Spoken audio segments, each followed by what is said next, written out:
estimados hermanos, estimados fieles. Hemos escuchado el Evangelio en el cual los fariseos tientan a nuestro Señor con esta pregunta capciosa, con esta pregunta, como nuestro Señor mismo la califica, hipócrita, porque primero elogian a nuestro Señor diciéndole que Él no es una persona que no es doble, que es una persona que habla con verdad, pero le tienden la trampa, ¿verdad?, diciéndole algo para que después lo puedan acusar, sea con el César o bien con el pueblo. Si hubiera respondido una cosa, hubieran dicho, pues lo vamos a acusar con el César, con los romanos, o bien si dice otra cosa, lo vamos a acusar con el pueblo, para decir que él está apoyando a los romanos. Entonces nuestro Señor, siendo Dios, siendo la sabiduría eterna, pues no se podía dejar caer en esa trampa, ¿verdad?, en esa trampa de palabras, y le responde de nuevo de una manera magistral, diciéndoles, pues, muéstrame una moneda, porque en ese tiempo se usaba la moneda romana en Israel. Entonces le dicen, a ver, muéstrame una moneda y dígame qué hay en la moneda. Pues está la cara del César, está la inscripción del César. Entonces nuestro Señor les dice, pues sí, entonces denle al César lo que es del César y a Dios lo que es de Dios. Entonces, con esto hoy muchos exégetas modernos, incluso antes del concilio, ya interpretaban este evangelio de una manera moderna, es decir, que como que nuestro Señor estaba queriendo decir que hay que hacer la separación de lo espiritual y lo temporal, como diciendo al César todo lo que es del mundo y a Dios solo las cosas puramente espirituales, ¿verdad? Es el concepto laico moderno de la sociedad, y esa es una falsa interpretación de este evangelio, decir que el César es independiente de Dios, que el César no tiene nada que ver con la religión, que el gobierno civil no tiene cuentas que darle a Dios, y que la religión debe ser relegada a las sacristías, a los puros corazones, pero en la vía pública, en la sociedad, en el mundo artístico, en el mundo social, en las leyes, no debe haber nada que haga referencia a la religión, a Dios. Y eso es una mentira, porque el César tiene que darle a Dios lo que es de Dios. Es válido para el César, no solo para los fieles. Ciertamente,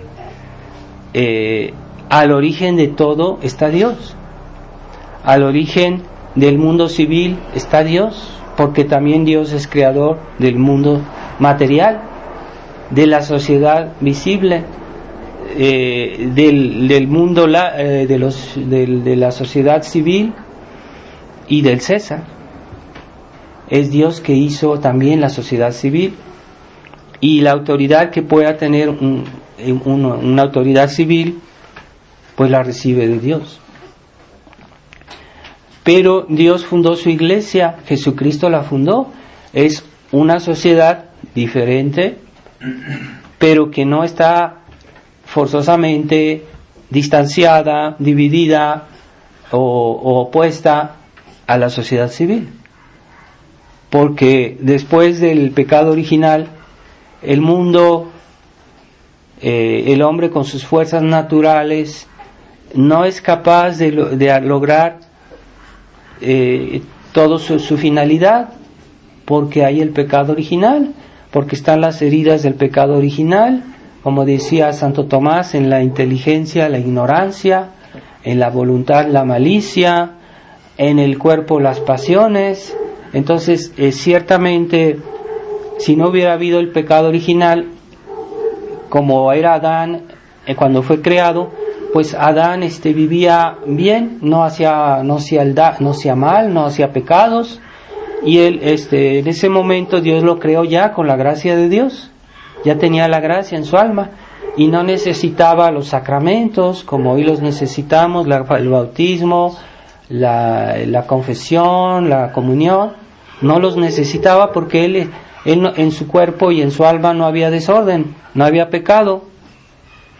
Pero después del pecado, el hombre ya no es capaz por sus propias fuerzas de hacer todo el bien, de hacer todas las cosas correctamente. Y la sociedad civil, que es pues el hombre por sus propias fuerzas, si se puede hablar, no puede ni siquiera la sociedad civil alcanzar todas sus finalidades sin la ayuda de un auxilio suplementario. Es como una persona que está mal de un pie, necesita una muleta, necesita con qué caminar, porque ya no puede caminar normalmente. Bueno, el mundo civil, después del pecado original, no puede alcanzar toda su finalidad sin un auxilio suplementario. Ese auxilio suplementario es la iglesia que Jesucristo fundó, y la fundó con ese fin. La prueba es que antes de la venida de Jesucristo ninguna sociedad pagana logró tener una vida correcta, estable.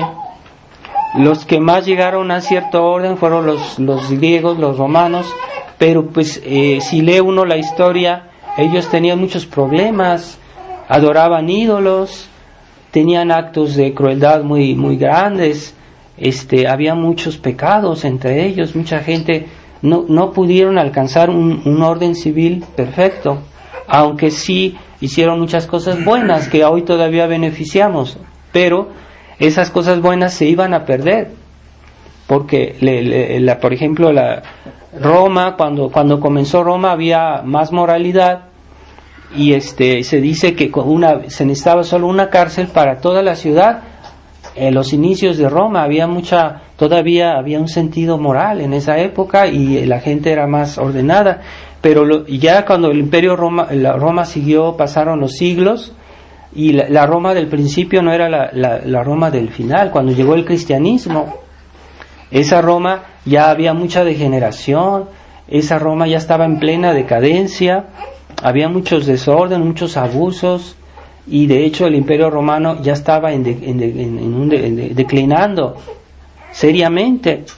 Entonces fue la iglesia que vino a rescatar los verdaderos valores romanos que quedaban, y a poner orden y a volver a restaurar lo que fue el orden romano. Pero Roma sin la iglesia se hubiera autodestruido sola, porque no hay orden humano que pueda resistir de una manera estable después del pecado original. Puede haber momentos de una cierta prosperidad, pero nunca se va a mantener estable, porque el hombre tiende, por su propia debilidad, por sus propios defectos, siempre a decaer. Entonces Jesucristo, Dios en persona, vino al mundo y fundó su iglesia para hacer como una especie de ayuda al mundo civil, no solo al mundo civil, a la sociedad, sino también a los individuos, ¿verdad? Pero la sociedad está compuesta de individuos, está compuesta de familias. Entonces la iglesia viene a poner hacer como una obra de sanar esa naturaleza herida por el pecado. Entonces la iglesia es necesaria. Ciertamente la iglesia no tiene la función de hacer política directamente, ¿no? Pero sí de moralizar la política, eso sí, esa es la función de la iglesia, o de poner en claro los principios, la verdad que estaba ausente antes de Jesucristo. Pues la iglesia tiene la misión de transmitirnos la verdad, el mensaje que Jesucristo nos dejó y que la iglesia debería transmitir a través de los siglos, que siempre lo hizo fielmente, pero que en nuestra época hay una crisis, una especie de decadencia en los miembros de la Iglesia, que no hay que forzosamente decir que es la Iglesia, sino son los miembros, algunos miembros que no quieren ser dóciles a lo que es la Iglesia, pero esa Iglesia, tal como Jesucristo la fundó, como debe ser, es el medio de salvación. Ahí está la salvación del mundo, no solo de las almas. No hay que exagerar, decir, solo para las almas, no, también para el orden material, el orden civil, la moralización de la sociedad. Una sociedad civil no funciona si no hay moral.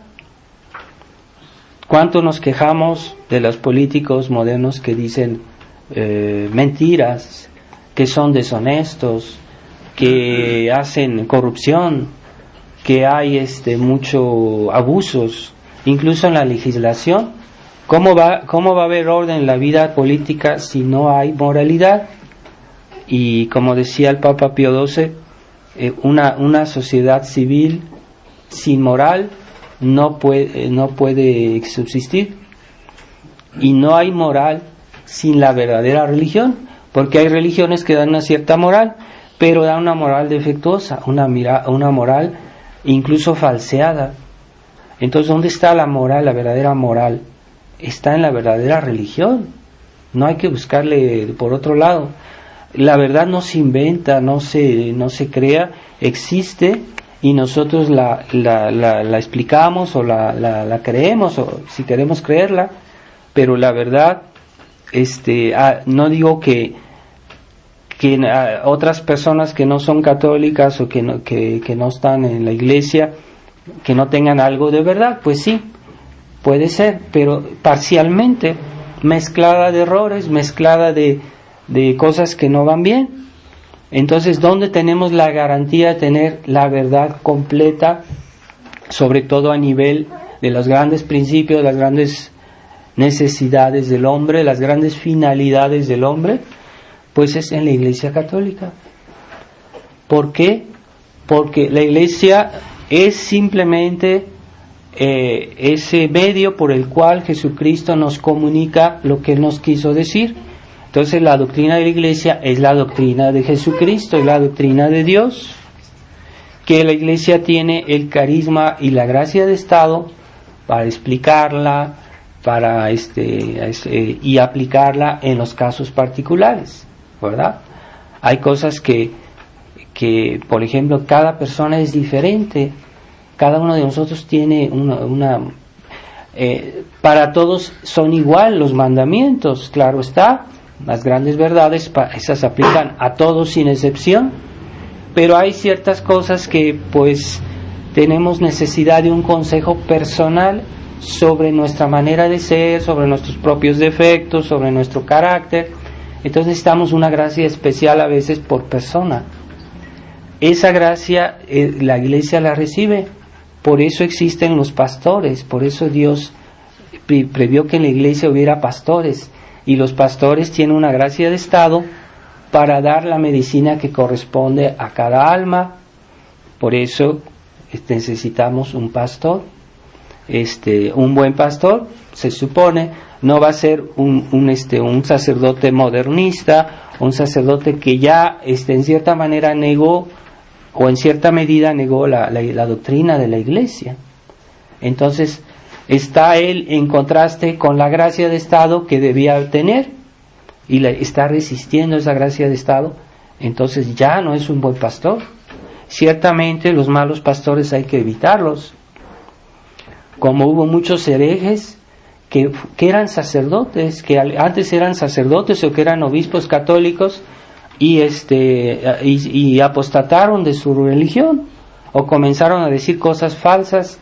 Muchos de los grandes protestantes, cuando hubo la revolución protestante, eran sacerdotes que dejaron su sotana, que dejaron todo para hacerse herejes. Bueno, pues esos no, claro está, no son buenos pastores, no son pastores que hay que escuchar, porque ya renegaron de Jesucristo, renegaron de la verdadera religión. Pero claro está, un sacerdote que sobre todo hoy que hay tanta carestía de buenos sacerdotes en esta época de crisis horrorosa que estamos viviendo. Entonces, ¿cuál es el criterio?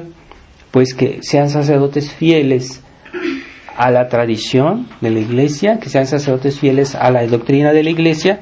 Entonces ese es el criterio para buscar un buen sacerdote que nos pueda dar los sacramentos, que nos pueda transmitir la doctrina de la Iglesia, y pensar que el sacerdote tiene esa gracia de Estado para aplicar la medicina que corresponde, ¿verdad? Porque un médico conoce varias medicinas, pero no va a dar siempre la misma medicina a todos sus enfermos. Depende de su edad, depende de su constitución, depende de varias cosas, y así él tiene la ciencia, los estudios para eso, ¿no?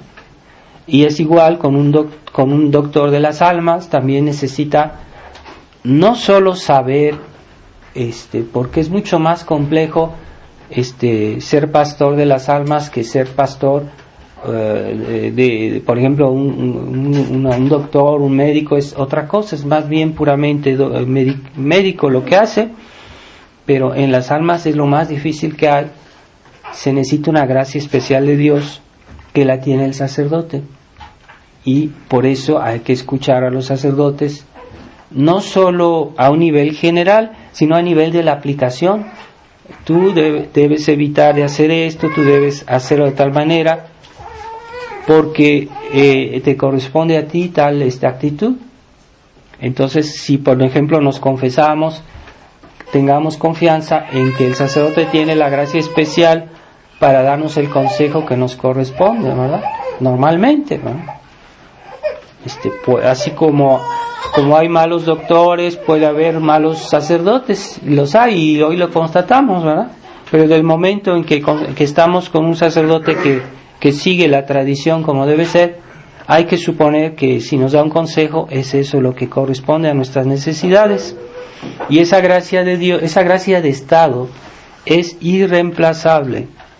No va una persona que tiene toda la ciencia del mundo, que ha leído todos los libros del mundo, no nos va a dar el consejo que nos corresponde si no tiene la gracia de Estado. Y esa gracia de Estado, pues todos podemos tener una gracia de Estado para el Estado en que Dios nos ha puesto. Si Dios nos ha puesto como padres de familia, nos va a dar la gracia de Estado como padres de familia. Si una persona es un doctor, un médico que es católico, también Dios le va a dar una gracia de Estado para hacer bien su deber. Y el matrimonio, pues es un sacramento, y es un sacramento que da unas gracias particulares a los esposos para que puedan bien educar a sus hijos, para que puedan bien vivir juntos, y todo es una gracia de Estado. Dios los ayuda a hacer su deber. Por eso un padre, una madre tiene una gracia de Estado para dar los consejos a sus hijos, para ayudarlos, para mejorarlos. Eso es una gracia irreemplazable. O un gobernante, pongámosle, cuando los había católicos, cuando los había buenos, pues también tenía una gracia de Estado para hacer su deber, como en su dominio propio, tiene una gracia de Estado. Pero la gracia de Estado que Dios da, o que Dios da normalmente a los pastores de la Iglesia, es una gracia mucho más radical, mucho más fuerte, se puede decir. Por eso cuando hay pastores que son realmente fieles a su gracia de Estado, porque yo puedo recibir una gracia de Estado y contradecirla, o sea, no hacer lo que Dios me inspira, no hacer lo que Dios quiere que yo diga, o lo que debo hacer, y uno puede resistir, cualquiera puede resistir a su gracia de Estado. Dios no nos obliga a ser fieles. Todos tenemos una gracia de Estado para ser buenos católicos, para hacer nuestro deber. Dios nos ayuda. Entonces, pero podemos decir no. Entonces, ahí es otro problema, ¿verdad? Pero así como puede haber médicos que son malos médicos y que hacen mal su profesión porque no son honrados, o porque por alguna otra razón, pero eso no quiere decir que la medicina sea algo malo. Entonces, si tenemos un médico que es deshonesto, que es malo, pues mejor buscamos otro, ¿verdad? Bueno, sí, normalmente cuando la iglesia estaba bien, pues no había necesidad de buscar otro sacerdote, porque generalmente eran buenos sacerdotes que se preocupaban en su parroquia de sus fieles, y normalmente no había necesidad de eso. Pero hoy, en nuestra época de crisis profunda de la iglesia, pues a veces los fieles están obligados a decir: no, este sacerdote me está dando malos consejos, me dice que esto no es pecado, pero yo sé que en mi catecismo dice que esto es pecado. Y entonces, ¿cómo? Yo prefiero escuchar un documento aprobado por la iglesia y que es seguro, que alguien que me está dando un consejo desordenado. Entonces, ahí estamos seguros. Pero es cuando hay solo una razón muy grave, así de ese tipo, que uno puede decir: yo voy a desobedecer. Normalmente uno no está examinando todo lo que dice el doctor, ¿verdad? Un doctor nos da una medicina y dice: a ver, ¿qué es esa medicina? Yo no estoy seguro que sea buena. Entonces está uno examinando todo lo que nos dice el médico. Entonces el médico no nos puede ayudar, porque ponemos en duda todo lo que nos dice. Y como no somos calificados en esa materia, pues en lugar de eso nos va a hacer más daño, porque estamos poniendo todo en tela de juicio. Entonces puede pasar también a nivel de las almas, que porque hoy hay una crisis en la iglesia, entonces hay que poner todo en duda. Todo en duda. Entonces me dice esto un sacerdote: a lo mejor se equivoca, a lo mejor está abusando. Entonces eso no está bien, porque se pone todo en cuestión, todo en duda, y es dañino para la misma alma de esta persona. Y Monseñor Lefebvre nos daba un criterio. Monseñor Lefebvre hablaba de este tema en uno de sus libros y decía: no, el fiel no debe estar examinando todo lo que le dice un sacerdote para ver si es cierto o no, pero si ve que hay algo que lo incomoda especialmente, es como esa luz roja que se prende cuando uno ve que uno siente que le están dando un consejo realmente que viene a perturbar su vida espiritual, que viene a inquietar su fe, a ponerle dudas sobre la fe. Entonces ahí tenemos derecho a decir: ¿qué pasa? ¿Qué pasa aquí, verdad? Y eso pasó con muchos fieles cuando comenzó la crisis de la iglesia, el famoso concilio, que en las parroquias comenzaban a quitar los santos, que comenzaban a cambiarle el altar en forma de mesa. Entonces muchos fieles decían: ¿qué está pasando aquí? Esto parece una iglesia protestante. ¿Qué está pasando aquí? Y ahí ves como esa luz roja que Dios nos da, y que no funciona todo el día, ¿verdad? Y todo el año, como algunos siempre están con su luz roja, ¿verdad? Pero no, esos son casos muy especiales, muy raros. Y en ese momento algunos fieles dijeron: no, aquí hay algo que está pasando que no está bien en la iglesia. Y buscaron y se informaron y llegaron a saber que el modernismo había invadido la iglesia y que había que hacer algo. Entonces por eso comenzaron muchos grupos que se les llama tradicionalistas, pero que en realidad son católicos simplemente 100%, mientras que hoy lo que se llama católico son católicos que han perdido por lo menos en parte su fe, y que han consciente o no conscientemente pues están perdiendo las verdades de su fe, y están en una vía mala, en un camino de perdición. Entonces esa reacción de los que se llaman tradicionalistas, o que hoy dicen que la resistencia, que esto no, es simplemente ser católico auténtico 100%, y que queremos ser enteros en nuestra fe y en nuestra actitud, porque el liberalismo moderno no es solo una ideología, es una práctica. Entonces a veces nosotros pensamos bien, pero obramos mal, estamos en desarmonía con nuestras ideas, con nuestras convicciones, y decimos: no, yo no soy liberal, yo soy contra el liberalismo porque está condenado por la iglesia, pero tengo actitudes liberales. entonces esa actitud que son actitudes que vemos alrededor de nosotros en este mundo, se contagian y podemos tomar una actitud liberal que lleva poco a poco a aceptar las ideas liberales. Entonces, yo considero que en la fraternidad no se hizo todo lo necesario para preservar a los fieles del espíritu liberal, y que poco a poco la fraternidad comenzó a desviarse, sobre todo más o menos en el año 2000, comenzaron ya ese acercamiento con Roma, que es una actitud que desdice nuestras convicciones, porque si yo no estoy de acuerdo con una persona porque está en el error, yo no voy a familiarizar con ella, es peligroso.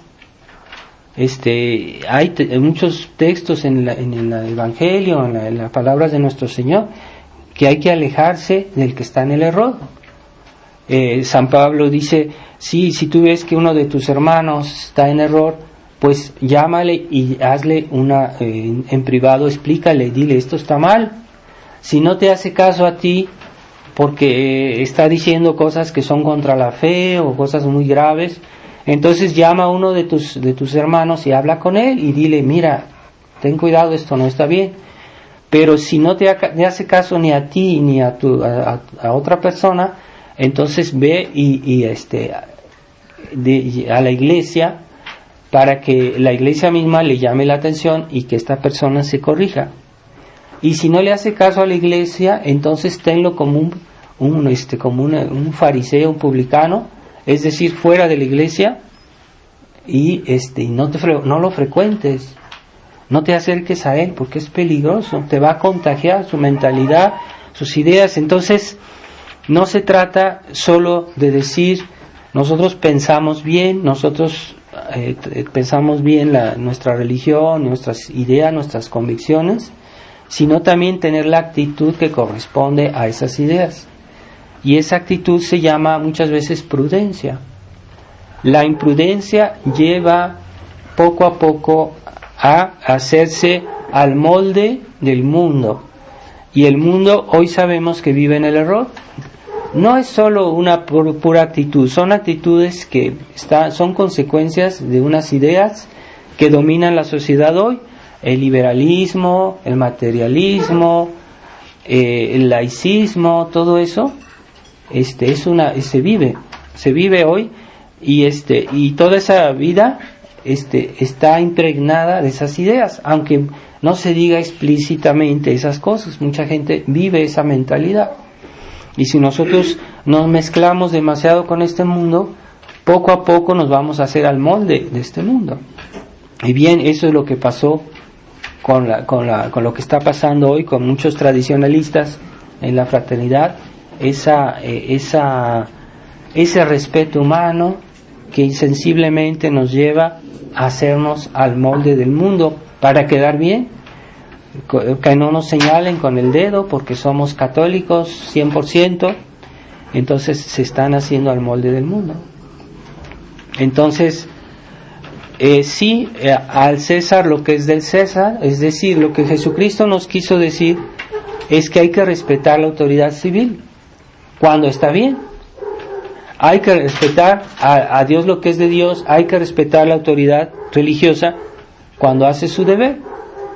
Pero si tanto el mundo civil como el mundo de la jerarquía de la iglesia son infieles a su misión, entonces yo no hablo de detalles, yo hablo de cosas muy importantes, y es lo que estamos viendo a niveles muy importantes. Entonces no debemos seguir eso. Y ciertamente tenemos ese respeto por la sociedad, por la vida social, pero no quiere decir que debemos hacer excepción sobre nuestra fe, nuestras convicciones. Entonces, el hecho que haya distinción no quiere decir que hay separación. Antes los jefes de Estado, por ejemplo en México, aquí había los virreyes, que eran los que gobernaban el país, pues ellos iban a misa todos los domingos, comulgaban, se confesaban, no tenían vergüenza de practicar su religión en público y no lo consideraban como algo que debilitara su autoridad civil o sus deberes sociales, porque el fin de la autoridad civil es crear un orden en este mundo para que los miembros de la sociedad tengan todas sus necesidades materiales. Pero ¿por qué Dios creó al hombre? Dios creó al hombre para ir al cielo.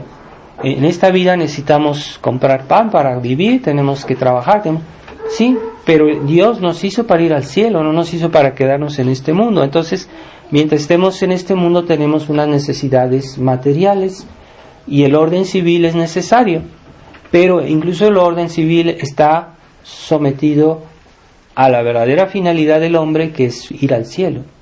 El orden civil no debe poner trabas a la salvación de las almas, porque el orden civil está hecho para tener esas necesidades de esta vida, pero que están al servicio de nuestra verdadera finalidad, que es ir al cielo. Así que en el fondo no hay contradicción. Si yo como todos los días es para tener fuerza, para poder hacer mis deberes en mi casa, trabajar, rezar, vivir mi vida cristiana también me facilita esas necesidades materiales. Entonces no hay oposición, no hay contradicción, hay una completa armonía, debería haberla. Aún si en la sociedad hay dos fuentes de poder, sí, autoridad civil y autoridad religiosa. La Iglesia se ocupa ante todo de las almas, de las necesidades espirituales, pero no se desentiende de la vida social, en la medida que la vida social tiene que ser moralizada, tiene que ser santificada, y en ese sentido, aunque una persona tenga una función social, no quiere decir que no debe respetar la ley de Jesucristo, los 10 mandamientos. No quiere decir que las leyes no deben respetar los 10 mandamientos, que es la ley de Dios. Entonces el César debe dar a Dios lo que es de Dios, pero no hay esa oposición ni esa división radical, no debería haber entre la Iglesia y el Estado. Eso es una invención liberal y que nos viene de las logias que quieren destruir la sociedad realmente. Y ¿qué le sirve a una sociedad que tengan todas las necesidades temporales y después las almas se van al infierno? ¿De qué sirve? Y además, una sociedad temporal donde no hay moralidad nunca podrá alcanzar su perfección social simplemente. Así que vamos pensando en eso y vivir en esa armonía de respeto a todo lo que Dios quiere. Ciertamente nosotros tenemos necesidades temporales, tratemos de someterlas a las espirituales y tratemos de considerar ese orden de Dios, ese orden cristiano, que es la condición para salvarnos. Si lo respetamos vamos a ir al cielo, si no lo respetamos no vamos a ir al cielo. Si respetamos la Iglesia como Dios la hizo, vamos a ir al cielo. Y hay que darle a Dios lo que es de Dios, y en esta tierra pues a César lo que es del César, pero se supone que el César debería ser cristiano, debería ser un buen gobernante, debería ser católico, lo que hoy no pasa, pero debemos tener claro en la mente lo que Dios quisiera que fuera y que el día deberá ser, porque esa es la salvación de las almas, la salvación de nuestros países, y es lo mejor que se puede concebir, y que siempre es donde ha habido más prosperidad fue en los países cristianos. Por eso hoy esa decadencia del mundo occidental viene de que ya se han negado las raíces de todos esos países occidentales que eran originalmente cristianos.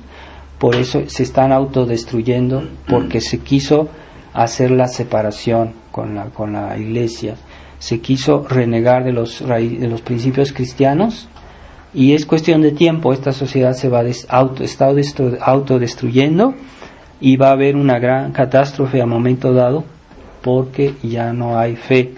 y porque se han negado lo que fue el origen de nuestra prosperidad, sobre todo el respeto de Dios y de su ley. Vamos a pedirle a la Virgen María. No olvidemos de pedirle en este mes de octubre, el mes del Rosario, a Nuestra Señora, pedirle en el Rosario que nos conceda una sociedad cristiana lo más pronto posible. Ave María Purísima, en el nombre del Padre, del Hijo y del Espíritu Santo.